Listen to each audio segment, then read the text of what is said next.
Hello बच्चों, let's hit a given question. The question says, how much time will a charge of 60 coulomb will take to flow through a conductor constituting a current of 3 ampere? Option A 20 second, option B 45 second, option C 0.05 seconds, option D 28.5 second. So इस question में जो concept हमें समझना होगा, that is what the concept of current is, that is electric current की हम बात कर रहे हैं यहाँ पे. सो इलेक्ट्रिक करंट को पहले हम डिफाइन कर देते हैं.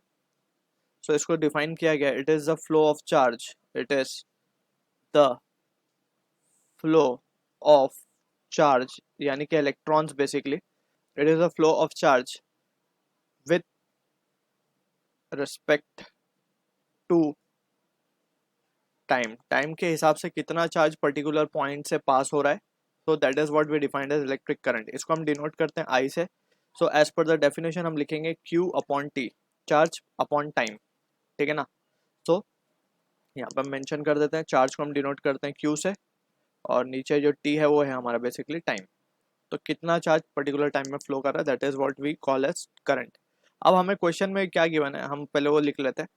हमें टाइम पूछा गया कि कितना टाइम लगेगा फॉर 60 कूलम ऑफ चार्ज, यानी कि Q की वैल्यू हमें 60 कूलम गिवन है, राइट. कूलम उसका यूनिट है चार्ज का.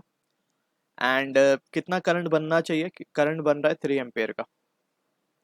हमसे T पूछा गया, तो एज पर द फॉर्मूला हमें पता है, फॉर्मूले के हिसाब से we can write Q can be written as I into T. ये T जाके I से मल्टीप्लाई हो जाएगा वहाँ पे, तो Q बन जाएगा हमारे पास I इंटू टी.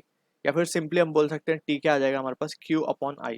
तो हमें T चाहिए बेसिकली. तो अब हम क्या देख सकते हैं, T will be equals to Q हमें गिवन है 60 upon 3 will be equals to 20 seconds. So this is the answer for the question जो कि मैच होगा ऑप्शन ए के साथ. So I hope you understood the solution. All the best.